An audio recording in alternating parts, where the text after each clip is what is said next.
जय हिंद प्यारे बच्चों। आज मैं आपके समक्ष कवि फिराक गोरखपुरी की रुबाइयाँ लेकर प्रस्तुत हूँ। अब तक जो आपने रुबाइयाँ पढ़ी उसके आगे की रुबाइयों का अध्ययन हम आज करेंगे। आंगन में ठुनक रहा है, जिद आया है, बालक तो है चांद पे ललचाया है। दर्पण उसे देके कह रही है माँ, देख आईने में चांद उतर आया है। कठिन शब्दार्थ देख लीजिए। ठुनकना, ठुनकना का अर्थ है मचलना, बनावटी ढंग से रोना। जिद आया, जिद किया हुआ, जिसके कारण रूठा हुआ। है ही। दर्पण, दर्पण का अर्थ है शीशा।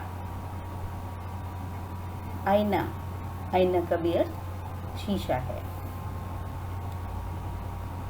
ये जो रुबाई है, इस रुबाई में कवि ने बच्चे की बाल सुलभ जिद का वर्णन किया है और साथ ही माँ के द्वारा उसे मनाने बहलाने का चित्रण भी किया है। बच्चे जिद्दी होते हैं और उनकी जिद को किस तरह से माँ शांत करती है, उसका सजीव चित्रण है। कवि कहता है कि बालक आंगन में पैर पटकते हुए, ठुनकते हुए इधर उधर चल रहा है। आंगन में ठुनक रहा है, जिद आया है। आंगन में वो कभी पैर पटकता है, कभी ठुनक रहा है और जिद कर रहा है। बालक तो है ही चांद पे ललचाया है और वह बालक आसमान में चांद को देखकर उसके प्रति आकर्षित होकर ललचा रहा है और माँ से चांद मांगने की जिद कर रहा है कि मुझे चांद ही चाहिए। और बच्चे की इस जिद पर माँ उसे आईना थमाकर, आईना पकड़ाकर, आईना का अर्थ है शीशा, शीशा देकर उसमें चांद दिखाते हुए कहती है कि देखो बेटा, चांद इस आईने में उतर आया है। इस आईने में चांद दिखाई दे रहा है। वास्तव में छोटे बच्चे जब जिद करते हैं तो जल्दी मानते ही नहीं। ऐसे में जब तक उनकी इच्छित वस्तु नहीं मिल जाए वे शांत ही नहीं होते। बालक अधिकतर जिद ही करते हैं और यहाँ भी बालक को किस तरह से दिखाया है कि वो माँ से चांद रूपी खिलौने की मांग कर रहा है, मचल रहा है, ठुनक रहा है और माँ उसे अन्य खिलौनों से बहलाने की कोशिश करती है। पर बालक को तो चांद ही चाहिए। वो चांद रूपी खिलौने की ही जिद कर रहा है। माँ घर के अंदर जाती है और आईना ले आती है। आईना मतलब शीशा ले आती है। वह आईने में, शीशे में अपने बच्चे को उसका चेहरा दिखाती हुई कहती है कि लो, अब धरती पर ही चांद उतर आया है। वो जो चांद तुम्हें आसमान में दिखाई दे रहा है वो ये है, यानी कि वो अपने बच्चे के चेहरे को शीशे में दिखाकर उसे चांद बता रही है कि चांद धरती पर आ गया है। आईने में जो बच्चे का चांद दिखाई दे रहा है वही जो आसमान में चांद दिखाई दे रहा है वह है।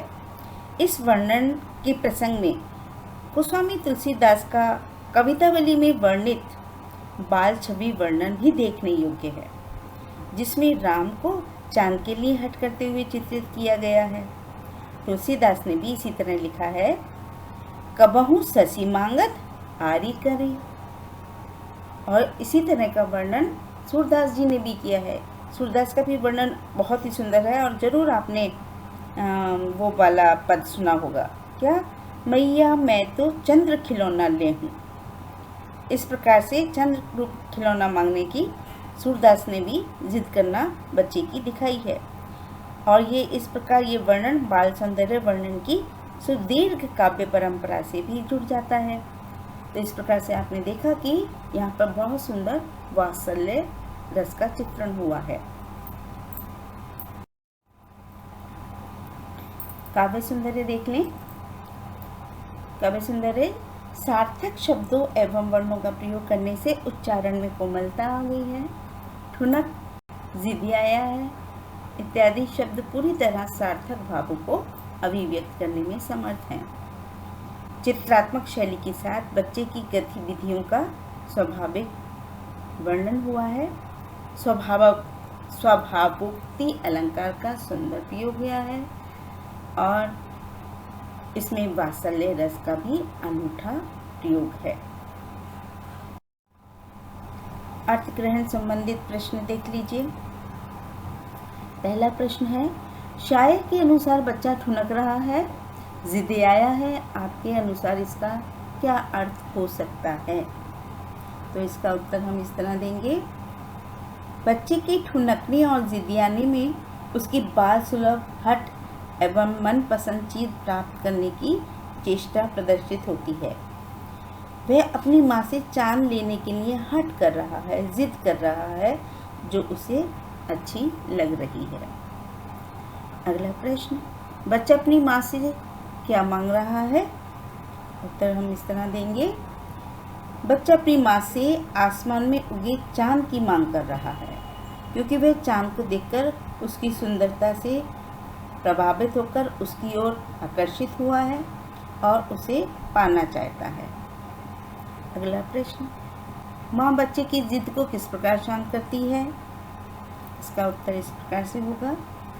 माँ बच्चे को दर्पण में चांद दिखलाकर कहती है कि देखो बेटे, चांद आईने में उतर आया है और ये चांद क्या है? उसका स्वयं का अपना बेटा। तो अपने बेटे के चेहरे को दिखाकर उसे ही दर्पण में चांद बतलाती है। इस प्रकार वह बच्चे की जिद को शांत करती है। अगला प्रश्न, इस रुबाई के शायर कौन है और इसमें किस रस की प्रधानता है? तो इसका उत्तर है, इस रुबाई के शायर रघुपति सहाय फिराक गोरखपुरी हैं तथा इसमें वात्सल्य रस की प्रधानता है। सौंदर्य बोध संबंधित प्रश्न भी देख लीजिए। पहला प्रश्न, काव्यांश का भाव सौंदर्य अपने शब्दों में लिखिए। इसका उत्तर इस प्रकार से होगा। काव्यांश में बच्चे की चांद मांगने के लिए की जाने वाली सहज चेष्टा एवं बाल सुलभ हट का भावपूर्ण चित्रण हुआ है। उस बच्चे को मनाने के क्रम में माँ द्वारा दर्पण में चांद दिखलाना और चांद को उतर आया कहना एक स्वाभाविक चित्र है। अक्सर माताएं अपने छोटे शिशु के हट को, जिद को इसी प्रकार के उपायों से शांत करती हैं। दूसरा प्रश्न, काव्यांश की भाषा एवं छंद की विशेषता बताइए। उत्तर इस प्रकार होगा।